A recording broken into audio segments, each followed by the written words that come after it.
Assalamualaikum warahmatullahi wabarakatuh. Perkenalkan, nama saya Yeni Zanuba Arifah. Saya dari jurusan akuntansi. Di sini saya akan menjelaskan tentang matkul perilaku organisasi.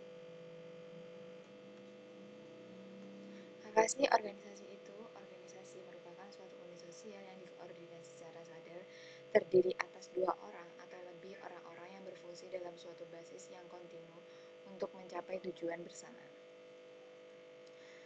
Nah, selanjutnya pentingnya keterampilan interpersonal, yaitu mengembangkan keterampilan interpersonal bagi para manajer, membantu organisasi menarik dan mempertahankan pekerja yang berkinerja tinggi tanpa memandang kondisi pasar tenaga kerja. Nah, yang kedua, memiliki manajer yang baik memungkinkan tempat kerja menjadi lebih menyenangkan. Setelah riset mengindikasikan bahwa pekerja yang memahami bagaimana berhubungan baik dengan manajernya dengan dialog suportif dan proaktif akan membuat ide-ide mereka lebih dapat diterima. Nah, selanjutnya menciptakan tempat kerja yang menyenangkan, memberikan logika ekonomi yang masuk akal. Nah, selanjutnya apa yang dilakukan manajer? Nah, manajer sendiri melakukan sebuah pekerjaan melalui orang lain. Nah, manajer ini melakukan pekerjaan juga di dalam sebuah organisasi. Nah, manajer dapat penyelesaian pekerjaan melalui orang lain. Manajer mengambil keputusan, mengalokasikan sumber daya, dan mengarahkan aktivitas orang lain untuk mencapai tujuan tertentu. Nah, fungsi manajemen perencanaan yaitu mencakup mendefinisikan tujuan, menyusun strategi keseluruhan untuk mencapai tujuan tersebut. Nah, selanjutnya fungsi manajemen sebagai pengorganisasian. Manajer bertanggung jawab untuk merancang struktur organisasi perusahaan. Siapa yang melakukan pekerjaan, siapa yang mengatur pekerjaan ini, dan bagaimana caranya. Nah, itulah pengorganisasian.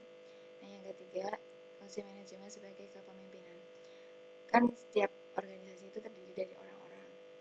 Nah, tugas manajemen ini mengarahkan dan mengkoordinasikan orang-orang itu. Nah, yang keempat, fungsi manajemen sebagai pengendalian.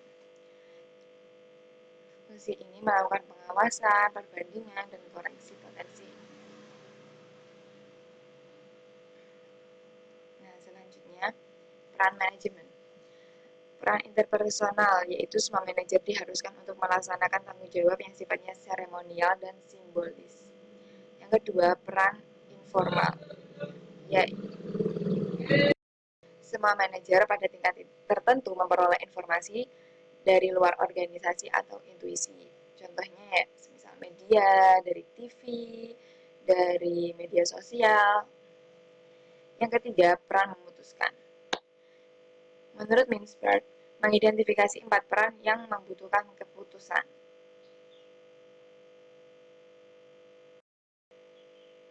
Empat peran. Yang pertama sebagai mengawali dan mengawai proyek-proyek. Yang kedua sebagai pengendali bergejolak. Yang ketiga sebagai mengalokasi sumber daya. Dan yang terakhir sebagai peran negosiasi. Nah, keterampilan manajemen. Selanjutnya keterampilan manajemen. Keterampilan manajemen ada 3. Yang pertama keterampilan teknis, mencakup kemampuan serta mengaplikasikan pengetahuan atau keterampilan khusus. Yang kedua keterampilan manusia, kemampuan untuk memahami, berkomunikasi, dan mendukung orang lain baik secara individu maupun kelompok.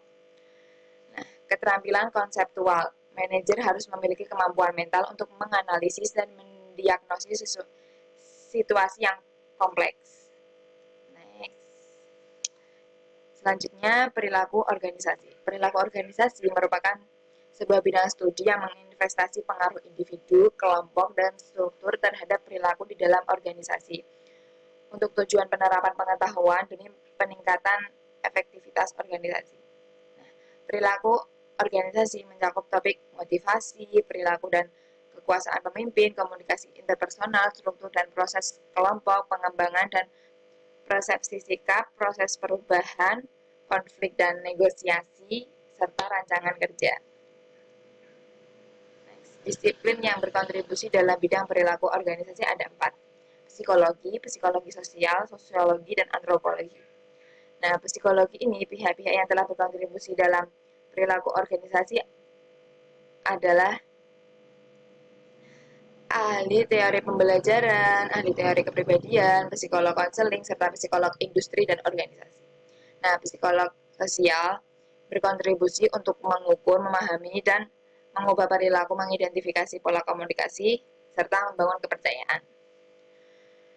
Nah, selanjutnya sosiologi mempelajari budaya organisasi, teori dan struktur organisasi formal, teknologi organisasi, komunikasi, kekuasaan, serta konflik. Nah, selanjutnya antropologi, yaitu tentang budaya organisasi, lingkungan organisasi, dan perbedaan antara budaya-budaya negara.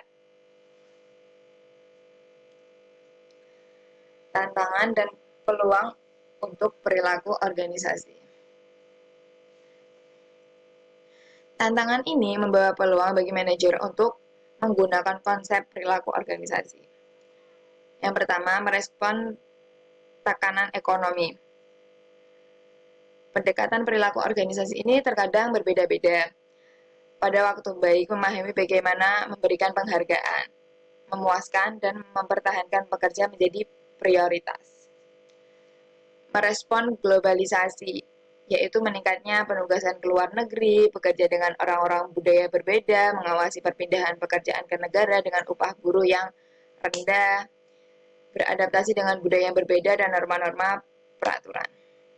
Nah, yang ketiga, mengelola keragaman tenaga kerja. Mengelola keragaman ini merupakan perhatian untuk seluruh global. Nah, yang keempat, meningkatkan layanan pelanggan, yaitu pekerja yang ramah dan tulus, berpengetahuan, cepat dalam merespon apa yang dibutuhkan oleh pelanggan, dan melayani pelanggan sesuai apa yang dibutuhkan oleh pelanggan, dan jangan mengecewakan. Yang kelima, meningkatkan keterampilan bermasyarakat, memperoleh pandangan mengenai keterampilan orang lain. Nah, selanjutnya bekerja dalam organisasi jaringan, memungkinkan orang-orang untuk berkomunikasi dan bekerja sama meskipun terpisah jarak jauh seperti sekarang ini. Next. Daya tarik yang mengembangkan perilaku organisasi. Yang pertama, sebuah tinjauan. Yang kedua, masukan, yaitu menerapkan tahap untuk apa yang akan terjadi dalam sebuah organisasi di kemudian.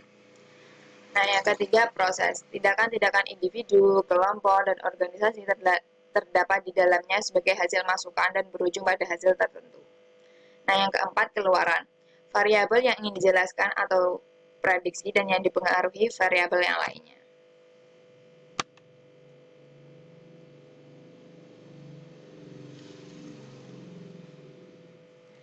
Sekian dari saya. Apabila ada kesalahan kata, mohon dimaafkan. Assalamualaikum warahmatullahi wabarakatuh.